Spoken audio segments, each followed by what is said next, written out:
তো সেইবাৰ স্বাগতম জনাইছোঁ মোৰ আন এটা মিনি ব্লগলৈ। তো আজি হৈছে পবিত্ৰ শাওণ মাহৰ প্ৰথমটো সোমবাৰ। তো প্ৰথমটো সোমবাৰত আপোনালোকক দেখুৱাবলৈ লৈছোঁ ৰাখালডুবিৰ আই ব্ৰিজৰ তলত যিটো ডাউকিঝাৰৰ শিৱ মন্দিৰ আছে। তো শিৱ মন্দিৰত ভক্তসকলৰ কেনেকুৱা ভিৰ তো আপোনালোকক দেখুৱাই আছোঁ। প্ৰতিটো বছৰৰ দৰে এই বছৰো কমিটিয়ে ভক্তসকলৰ কাৰণে বহুতো সুবিধা কৰি দিছে আৰু এয়া বেৰিকেডো বান্ধি দিছে যাতে বেৰিকেডৰ ভিতৰতে ভক্তসকলে গা ধুই শাৰী পাতি ভক্তসকলে মন্দিৰলৈ সোমায়। তো কমেণ্টত হৰ হৰ মহাদেৱ আপোনালোকে লিখিবলৈ নাপাহৰিব আৰু মহাদেৱৰ কাৰণে এটা লাইক কৰি দিব। আৰু দেখিছে এইটো হৈছে মেইন মন্দিৰটো। তো ইয়াতে দীঘলীয়া লাইন পাতি ভক্তসকলে ইয়াতে পানী ঢালে। আৰু এইটো দেখুৱাইছোঁ আপোনালোকক ব্ৰিজখনৰ ওপৰৰ পৰা।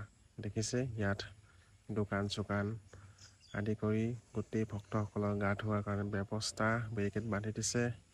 আৰু ইয়াত গা ধুই পিনে এনেদৰে ভক্তই পাৰতে নদীৰ পাৰতে পূজা দি পানী লৈ সেই মন্দিৰটোত ঢালিবলৈ যায়।